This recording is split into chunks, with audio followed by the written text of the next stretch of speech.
তুমি যদি কাউকে মন থেকে ভালোবাসো অথচ সে তোমাকে গুরুত্ব দেয় না, তখন ভেতরে ভেতরে একটা আগুন জ্বলে ওঠে। মনে হয়, আমি কি কিছুই না? আমার অনুভূতি, আমার ভালোবাসা, আমার দেওয়া কেয়ার সব কি একেবারেই মূল্যহীন? বন্ধু, আসল সত্যিটা হলো, যার কাছে তুমি অমূল্য সে কখনোও তোমাকে অবহেলা করবে না।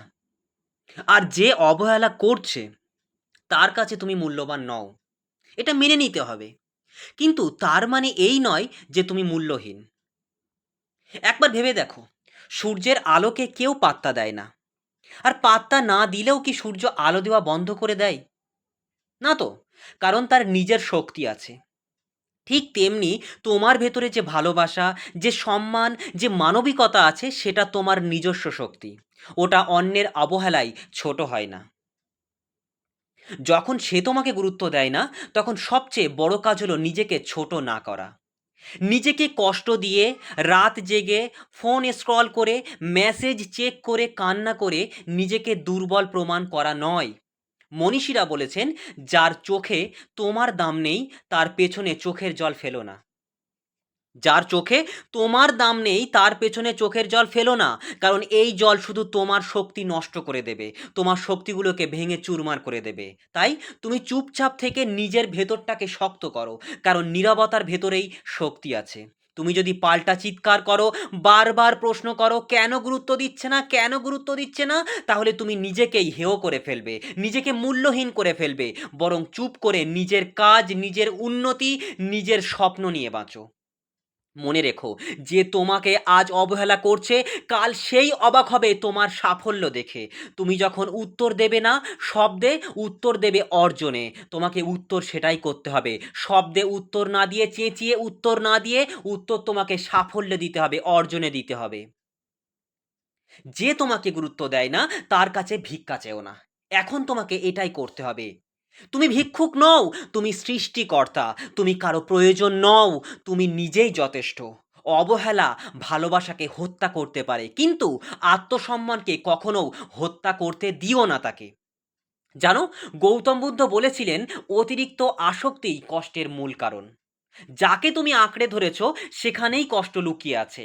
তুমি যদি ছেড়ে দিতে পারো, যদি নিজের ভেতরের আলো জ্বালাতে পারো, তাহলে কেউ তোমাকে অন্ধকারে ফেলতে পারবে না, তোমাকে অবহেলা করতে পারবে না। তাই স্বামী বিবেকানন্দ বলেছিলেন, তুমি ঈশ্বরের সন্তান, তুমি দুর্বল হতে পারো না, পারো না, পারো না। তাহলে কারো অবহেলায় কেন তুমি ভেঙে পড়বে, কেন?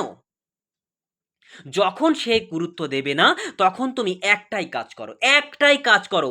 নিজেকে এমন করে গড়ে তোলো যেন একদিন তার চোখ, মানে চোখে চোখ রেখে বলতে পারো, তোমার গুরুত্বের দরকার ছিল না।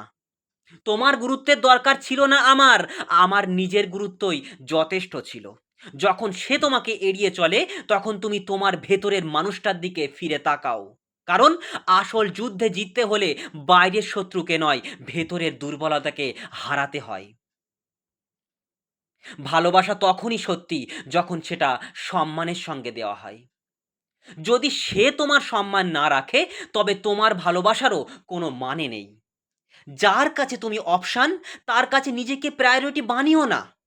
যদি তোমাকে এড়িয়ে সে চলে তাকে তাড়া করো না, নিজের পথে ছোটো তখন। তুমি মুখটাকে ফিরিয়ে নাও, তুমি নিজের পথে হাঁটা শুরু করো। জীবন থেমে থাকে না কারো জন্য, কারো জন্য জীবন থেমে থাকে না। তুমিও থেমে যেও না। তুমি থেমে গেলে সে জিতে যাবে, সে জিতবে। তুমি এগিয়ে গেলে তুমি একাই জিতবে।